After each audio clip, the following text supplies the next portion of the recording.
अन्नदात्यासाठी अन्नत्याग आंदोलनाचा आजचा हा तिसरा दिवस. आमदार रोहित पवार हे 3 दिवसापासून पंढरपूर येथे आंदोलनासाठी बसलेले आहेत. त्यांची प्रकृती त्या ठिकाणी खालावत चालली आहे. त्यांच्याबरोबर अनेक जण या आंदोलनामध्ये सहभागी झालेले आहेत. आंदोलनासाठी अनेक नेते मंडळी उपस्थित राहत आहेत. आंदोलनाची धग जी आहे ती आता वाढताना दिसत आहे आणि आज तिसऱ्या दिवशी आपण आमदार रोहित पवार यांच्याबरोबर त्या ठिकाणी एबी मराठी होते. आज आंदोलनाचा तिसरा दिवस आहे. सरकारकडून काही चर्चा सकारात्मक होते का, काय तुमचं बोलणं आहे? चर्चा तर होतीये, तीनदा चारदा चर्चा झाली.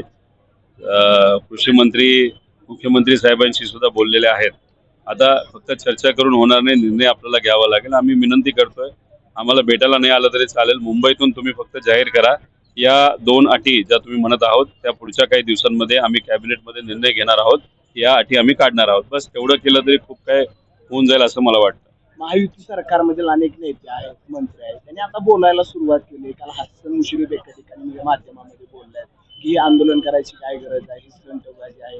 हे सगळे नेते मंडळी तुमच्या या आंदोलनावरती स्टंटबाजी आहे म्हणून त्या ठिकाणी आता माध्यमांच्या मधून व्यक्त व्हायला सुरुवात झाली.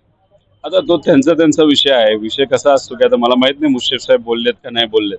आता विषय एवढाच असतो की आता हे सगळे बोलत असताना कुठेतरी त्यांना कुणीतरी काहीतरी लिहून दिलेलं आहे आणि त्या पद्धतीने ते बोलतायत. माझं एवढंच मत आहे या सगळ्या नेत्यांना, स्टंटबाजी असं तुम्ही बनत असला तरी मी जे काही अटी सांगितलेल्या आहेत त्या शेतकऱ्याच्या हिताच्या आहेत का शेतकऱ्याच्या विरोधातल्या, एवढं मात्र तुम्ही सांगा. तेवढी हिंमत आहे का तुमच्या या सरकारच्या विरोधात बोलायची? आम्ही हिंमत करू शकतो उपोषण करायची, रस्त्यावर उतरायची, लढायची, पण तेवढी हिंमत तुमच्या नेत्यांच्या विरोधात बोलण्याची या सर्व मंत्र्यांकडे आहे का? ते कुठेतरी त्यांनी बोलून दाखवावं.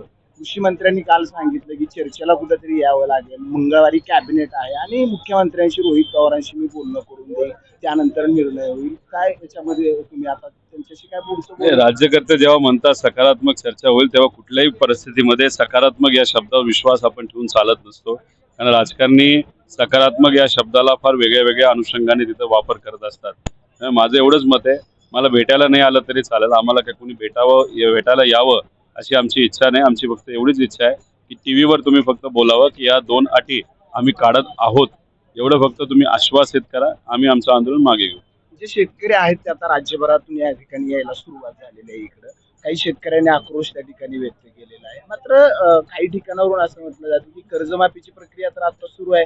30 जूनला आम्ही देणार आहे. स्थानिक स्वराज्य संस्थांची आचारसंहिता असल्यामुळे ती प्रक्रिया आहे, त्याच्यामध्ये आम्हाला काही गोष्टी जाहीर करता येत नाही. असं होत नसतं. जी आर तर जाहीर झाला ना, तो सुद्धा आचारसंहितेचा जी आर जाहीर झाला. आता जी आर जाहीर झाल्यानंतर त्याच्यामध्ये जर त्या 2 जाचक अटी असतील त्याच्यामुळे शेतकऱ्याचं नुकसान होणार आहे, ते तुम्ही जसा जी आर काढला आचारसंहितेत तसं या अटी सुद्धा तुम्ही काढू शकता. त्यामुळे या अटी सकट जर जी आर आला तर शेतकऱ्याला न्याय मिळणार नाही. त्यामुळे अटी काढा आणि मग नवीन जी आर तुम्ही काढा. हे सगळं आंदोलन सुरू आहे. 3 दिवस झाला आज अन्नत्याग सुरू आहे. थोडंसं कौटुंबिक मला तुम्हाला विचारायचं आहे. मुलं आहेत, घरी पत्नी आहे, वडील तर समोर त्या ठिकाणी एक शेतकऱ्याच्या भूमिकेत समोर आंदोलनात त्या ठिकाणी उपस्थित आहेत. त्यांच्याबरोबर घरच्यांशी संपर्क होतोय, मुलांचं काय म्हणणं येतंय, पत्नी काय सल्ला देते? नाही, पत्नीचं आणि मुलांचं म्हणणं हेच आहे की असं करू नको, अन्नत्याग मागे घे. कारण का शेवटी ते भावनिक आहेत वडिलाबद्दल, पतीबद्दल. पण आता आज संध्याकाळी ते येणार आहेत, आई भावनिक आहे. शेवटी आता काही असलं तरी राजकारण समाजकारणामध्ये घरी कितीही आपल्याकडे सुविधा असल्या तरी भूमिका जेव्हा घ्यायची वेळ येते तेव्हा ती भूमिका घ्यावीच लागते आणि ती भूमिका मी घेतलेली आहे आणि या भूमिकेवर मी ठाम आहे. पण माझे मुलं नक्कीच काही प्रमाणात काळजीत आहेत, नाराज आहेत.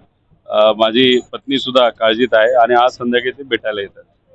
दादा असते तर खरं तर अजितदादांचं विशेष प्रेम होतं. वेळ आली तर ते रागवायचे आणि ज्यावेळेस काही करायचं असेल तर लोकांसाठी करतोय तर कर म्हणायचे. आज आंदोलन करताय, अजितदादा नाहीत. दादा असते तर 3 दिवस रोहित पवारांना उपाशी बसू दिला असतं. दादा असते तर जी आर निघालाच नसता ना. हा, कारण का दादांना शेतकऱ्याची जाण असल्यामुळे स्वतः फायनान्स मिनिस्टर असल्यामुळे अशी एखादी अट जी शेतकऱ्याला अन्यायकारक आहे अशी अट त्यांनी टाकलीच नसते. ती त्यांनी त्यावेळेसच काढली असेल. जर चुकून राहिली असते तर नक्कीच पहिला नेता इथं भेटायला कोण आला असतं तर ते आले असते. सुनेत्रा काकी आहेत घरातल्या. सुप्रियाताईंनी काल काळजीपोटी बोलून दाखवलं. रोहितला मी सांगत होते करू नको, मात्र तो शेतकऱ्यांसाठी बसलाय. त्या इकडे येणार आहेत. ही सगळी घरातील मंडळी आहे, त्यांच्याशी काय संपर्क? नाही, आत्यांशी बोलणं झालंय, साहेबांशी बोलणं झालं. बस या दोघांचेच राजकीय दृष्टिकोनातून जे राजकारणात आहेत आमच्या परिवारातले हे दोघांचं आमचं बोलणं झालेलं आहे. आज तिसरा दिवस आहे. जर तोडगा पुढे नाही गेला तर आंदोलन तीव्र करण्याच्या दृष्टीनं, धग वाढवण्याच्या दृष्टीनं कार्यकर्त्यांशी काही चर्चा होती? नाही, काय नाही. कार्यकर्ते आणि सर्व नागरिकांना हे सांगितलं, हा लढा तुमचा आहे. हा लढा तुम्हालाच लढावा लागेल. आम्ही आमच्या लेवलला इथं आंदोलन सुरू केलं, हे आम्ही असंच पुढे तिथं नेणार आहोत. आणि नेत असताना आज संध्याकाळपर्यंत आम्ही इथं बसू आणि उद्यापासून आम्ही पवित्र नामदेव पायरी जी आहे तिथं जाऊन तिथं आंदोलन करू, अशी पण भूमिका काही लोकांची आहे. आज अनेक नेते मंडळी आंदोलनात भेट देणार आहेत. विशेषतः मराठा आंदोलक मनोज जरांगे पाटील हे दुपारी येणार आहे असं कळतंय. त्यांच्या कार्यकर्त्यांशी कोणाशी संपर्क झालाय? राजू शेट्टी येणार आहेत, महादेव जानकर येणार आहेत. आहेत ना, राजू शेट्टी साहेब आहेत, सपकाळ साहेब आहेत, शशिकांत शिंदे साहेब आहेत, मनोज दादा आहेत, त्यानंतर महादेव जानकर साहेब आहेत आणि इतरही काही मोठे नेते, संजय राऊत साहेब आहेत, काँग्रेसचे काही दिल्लीतले नेते आज नाही तर उद्या येणार आहेत. त्यामुळे या लोकांकडनं जो पाठिंबा मिळतोय तो खऱ्या अर्थाने शेतकऱ्याला पाठिंबा मिळतोय आणि हे नेते आल्यानंतर नक्कीच या आंदोलनाला, या लढाईला कुठेतरी ताकद मिळेल असं मला वाटतं.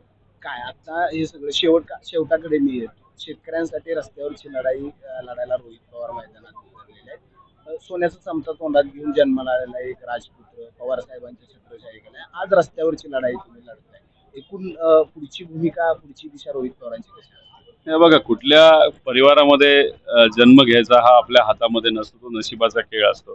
ठीक आहे, तुम्ही म्हणत असाल सोन्याचा चमचा, सोन्याचा चमचा, पण सोन्याचा चमचा घेऊन जन्माला आलेला एखादा व्यक्ती जर सगळ्या सुखसुविधा बाजूला ठेवून सामान्य लोकांसाठी आणि शेतकऱ्यासाठी लढायला जर तयार असेल, भूमिका घ्यायला तयार असेल आणि लाचारी जर त्याला कधी स्वीकारली नसेल, तर मग त्याला काय हरकत आहे? त्यामुळे बोलणारे बोलत असतात, काम आपल्याला करायचं असतं आणि आम्ही प्रामाणिकपणे त्या ठिकाणी काम करत आहोत. लोकांच्या हितासाठी आम्ही लढत आहोत आणि यश आल्याशिवाय राहणार नाही असं मला तरी त्या ठिकाणी वाटतं. तर हे रोहित पवार जे 3 दिवसापासून या अन्नत्याग आंदोलनासाठी बसलेले आहेत आणि जन्माला कुठं आलो किंवा शेतकऱ्यांसाठी लढाई रस्त्यावरती उतरलेत आणि कुठल्याही परिस्थितीमध्ये आंदोलन जे आहे ते थांबणार नाही. मला भेटायला यायची मंत्र्यांची गरज नाही. तुम्ही फक्त तिथून त्या ठिकाणी घोषित करा.